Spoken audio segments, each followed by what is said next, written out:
Les amis, j'espère que vous allez bien. Alors que le Real Madrid s'apprête à annoncer l'arrivée de Kylian Mbappé, le Barça aussi retrouve son enfant prodige, à savoir Ansu Fati, qui a livré une interview là aujourd'hui en une de Mundo Deportivo, en une bien encadrée, où le crack, le numéro 10 du Barça, s'est livré, il s'est confié en mode confession intime, il a tout lâché. Ça y est, cette fois-ci c'est confirmé, il veut revenir au Barça, c'est confirmé en tout cas. Et il a dit plein de choses, il s'est livré comme j'ai dit, je voulais revenir dessus vite fait, parce que voilà, c'est intéressant de voir comment le parcours d'un joueur, la carrière d'un joueur, elle peut être un petit peu en dents de scie, avec des hauts et des bas.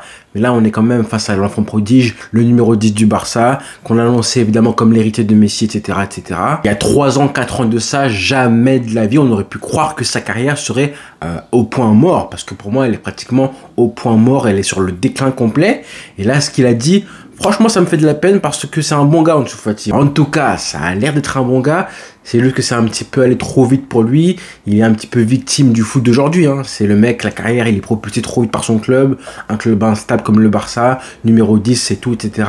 Les blessures, une blessure qui te change ta carrière. En fait, tout est arrivé trop vite. Et les problèmes sont arrivés tous en même temps. Sauf que là, il est parti faire 1 an à Brighton. Un prêt qui honnêtement a été un échec, 28 matchs, 4 buts, on a fait le bilan déjà. Et finalement, le voici de retour.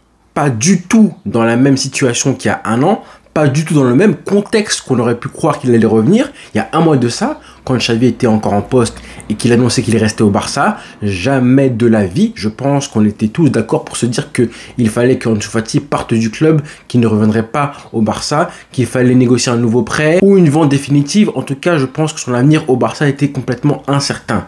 Sauf qu'il s'est passé des choses. Non seulement Xavi s'est fait virer, mais comme coach qui est arrivé, c'est monsieur Hansi Flick. Et ça change tout pour Ansu Fati. Ou en tout cas, ça lui laisse une chance, un espoir de pouvoir s'intégrer, se réintégrer à ce groupe, voire s'imposer à long terme. On n'en est pas encore là, il y aura une pré-saison qui va arriver. Et je pense que la pré-saison sera la clé pour Ansu Fati, là où il pourra montrer son talent, son niveau, son implication à Hansi Flick. Et ce sera une option supplémentaire, une possibilité, une occasion supplémentaire, voire la dernière, pour lui de montrer au club s'il a le niveau pour le Barça ou pas. Ça fait quand même 2 coachs consécutifs où c'est compliqué pour Ansu Fati.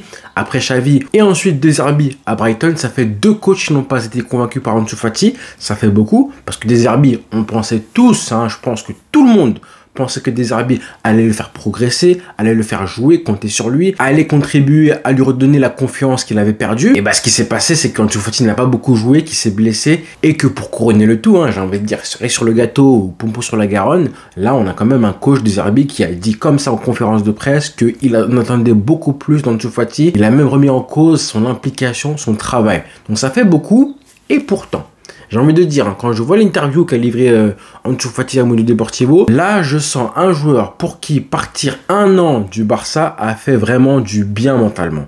On sait que mentalement Ansu Fati, il a besoin d'être un petit peu choyé, chouchouté par le club. Ça a été un petit peu trop le cas et finalement il est devenu un petit peu un enfant gâté il y a 2 ans de ça. Mais je pense qu'il faut le protéger exactement comme Lamine Yamal est chouchouté aujourd'hui au Barça. Et justement Ansu Fati en a parlé dans l'interview, ça m'a fait du mal. Parce que vraiment, on sent qu'il y a un truc qu'il a vécu. On lui a demandé justement ce qu'il pensait de la saison de Lamine Yamal. La comparaison, elle fait tellement mal. Parce que voilà, on a eu vraiment 2 jeunes dont les trajectoires ont été complètement opposées d'un jour à un autre, comme ça, d'un coup.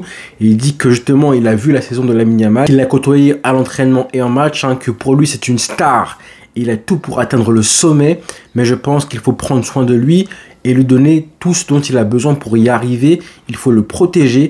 Lorsqu'il rate, il doit savoir qu'il a des gens qui le soutiennent et que quoi qu'il arrive, ils seront avec lui. Ça fait de la peine. Là, tu sens le vécu. Tu sens qu'il considère qu'il n'a pas forcément été protégé quand il en avait besoin.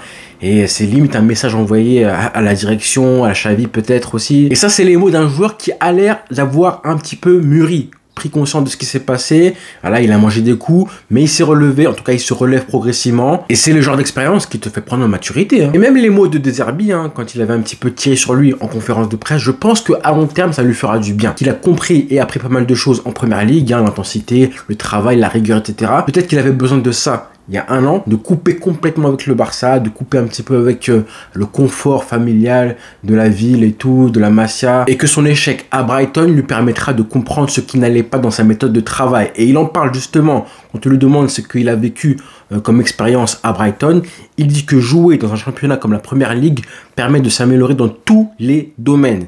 C'est un championnat qui demande un effort physique important. J'ai rencontré de nouvelles personnes avec de nouvelles méthodes de travail et j'ai pris de nombreuses leçons. Normalement, quand tu es parti un an à Brighton, que tu as compris ces choses-là, que tu as côtoyé un petit peu l'exigence, même si c'est pas un club hyper huppé en Première Ligue, normalement, tu ne peux pas te conduire ensuite en revenant au Barça comme tu t'es conduit il y a un an, 2 ans de ça, avec ton père, l'agent, etc., les caprices, le penalty gate, avec Ferran Torres, rappelez-vous tout ça. Je pense vraiment pas que maintenant, aujourd'hui, il se conduirait comme il l'a fait il y a 2 ans de ça. Ou en tout cas, si tu le fais encore, vraiment, tu n'as rien compris. Et puis normalement, les échecs à répétition, je pense qu'il a compris qu'il n'était pas légitime pour prétendre comme il le pouvait, comme il le faisait avant, à une place forcément de titulaire. Il était frustré parce qu'il était sur le banc. Là, justement, il en parle parce qu'il n'a pas été sélectionné en plus pour l'Euro. Ça fait mal quand même pour lui. Alors qu'il était à la Coupe du Monde et là aussi qu'il a gagné la Ligue des Nations avec l'Espagne. Là, en l'occurrence, il n'a pas été sélectionné par De La Fuente pour l'Euro. Et il en parle aussi justement que sa relation, malgré ça, avec De La Fuente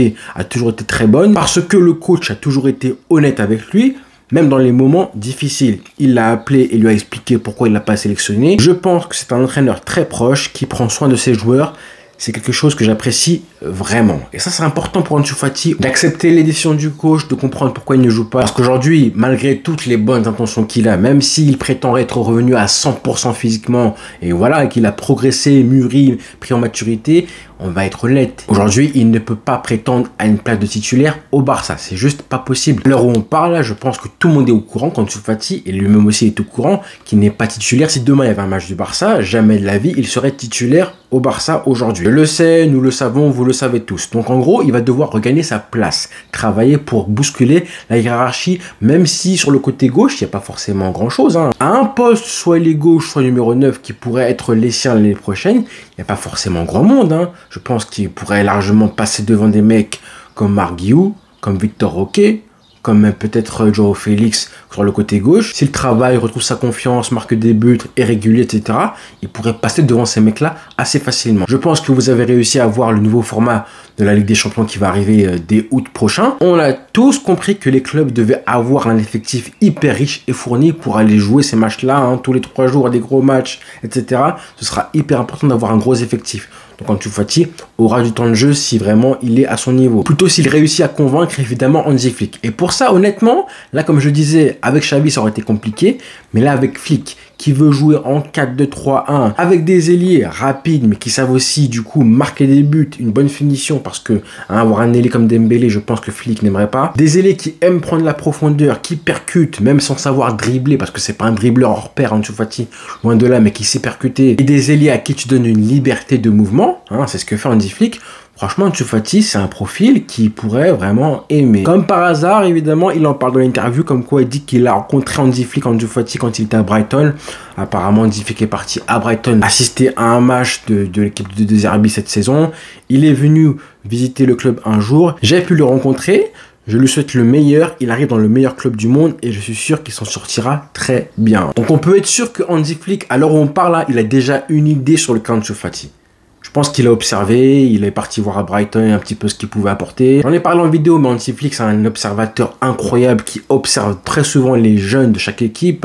Donc Hansi Flick, vous pouvez être sûr, alors on parle qu'il a déjà une idée sur le joueur. Ce qu'il peut en faire, quel poste il le voit jouer Ansu Fati, le potentiel qu'il pourrait développer ou révéler en lui, je pense qu'il le sait. Et du coup, ce qui va se passer là en pré-saison avec Ansu Fati, qui apparemment va être testé par le Barça et Hansi Flick, ça va lui confirmer ou pas ce qu'il pense d'Ansu Fati, l'idée qu'il en a aujourd'hui de lui. Donc les enjeux vont être colossaux, mon ami. Ansu Fati, là, ce qui va se passer là, lors de la pré-saison, en fait c'est simple. Soit Ansu Fati arrive à le convaincre dès le mois de juillet prochain, soit il faudra le vendre, tout simplement le vendre ou négocier un prêt. Parce que même si le Barça a besoin d'avoir un effectif XXL, enfin prolifique on va dire, avec beaucoup de joueurs, il ne faut pas oublier que le Barça compte ramener un ailier gauche.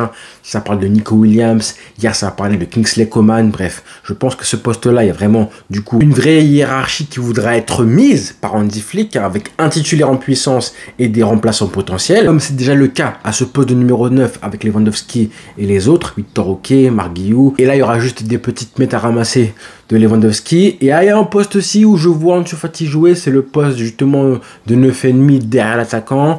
Mais on sait que Lewandowski et Ansu Fati, ça n'a pas forcément marché, fonctionné en termes de complémentarité, mais c'est un poste qui pourrait convenir aussi à Ansu Fati. Quand le Barça passera en plein match d'un 4-2-3-1 à un 4-4-2, pourquoi pas en cours de match, c'est un poste où on voit quand même, je pense, pas mal de joueurs de l'effectif pouvoir jouer à ce poste-là, comme João Félix, comme Pedri, comme Gundogan aussi, qui lui fait vraiment office de numéro 10, mais c'est pas le seul, Rafinha aussi par exemple. Ansu Fati, franchement, en tant qu'attaquant de soutien, c'est vraiment le terme qu'on pourrait lui mettre, un attaquant de soutien, dans le cas où Lewandowski, du coup, décroche régulièrement, essaie de combiner, fait des déviations, pour qui, quand tu as un 4-3-3 avec des ailiers hyper excentrés qui collent la ligne, bah c'est compliqué de faire des déviations de la tête, parce que les ailiers sont hyper éloignés, tu les fais pour qui tes déviations? Rappelez-vous du coup du match face au PSG, au match aller, Rafinha était proche de Lewandowski, et Lewandowski s'est régalé à lui faire des passes, des déviations.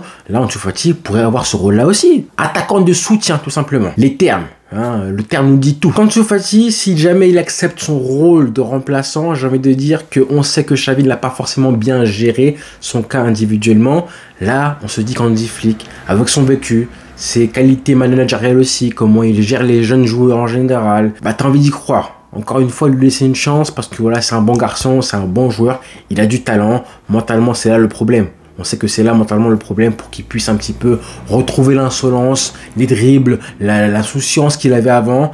Bah, ça prend du temps, mais il y a moyen de recréer un contexte où le joueur n'a pas peur de faire des erreurs. Justement, comment il en parle en évoquant le cas de Lamine Yamal et la protection qu'il pense qu'il doit avoir. C'est exactement comme ça. Il a perdu l'insouciance en fait qu'il avait. L'insouciance que Lamine Yamal a aujourd'hui, on la voit chez lui dans son jeu, ce qu'il tente, il tente encore et encore et encore parce que lui justement Lamine Yamal, il n'a pas peur des conséquences, il est encore jeune, il sait qu'il a le coach, le club derrière lui. Ansu Fati veut la même chose. Enfin, il voulait la même chose. Malheureusement, il a perdu. On espère que Lamine Yamal le plus longtemps possible avant que vraiment il prenne un petit peu de poids, un numéro 10 et qu'il commence à réfléchir les enjeux. Oui, le Barça, il faut que je sauve le club. C'est moi l'homme providentiel et tout. Non, ça, c'est pas encore le cas pour Lamine Yamal. Et il faut que ça arrive le plus tard possible pour qu'il conserve son insouciance. Pour Ansu Fati, il a déjà perdu son insouciance, mais il peut le récupérer. Ça va être beaucoup plus dur. Mais avec un coach comme ça, avec un nouveau staff, un nouveau contexte, en repartant vraiment de zéro, en faisant un reset complet, avec un nouveau format, Ligue des Champions, etc., ben c'est possible. Hansi Flick compte sur toi. Donc voilà les amis, bonne journée à vous tous et rendez-vous dans quelques heures quand Mbappé aura signé avec le Real Madrid. J'ai des choses à vous dire et ça va pas être drôle. Évidemment on s'abonne et rendez-vous très vite.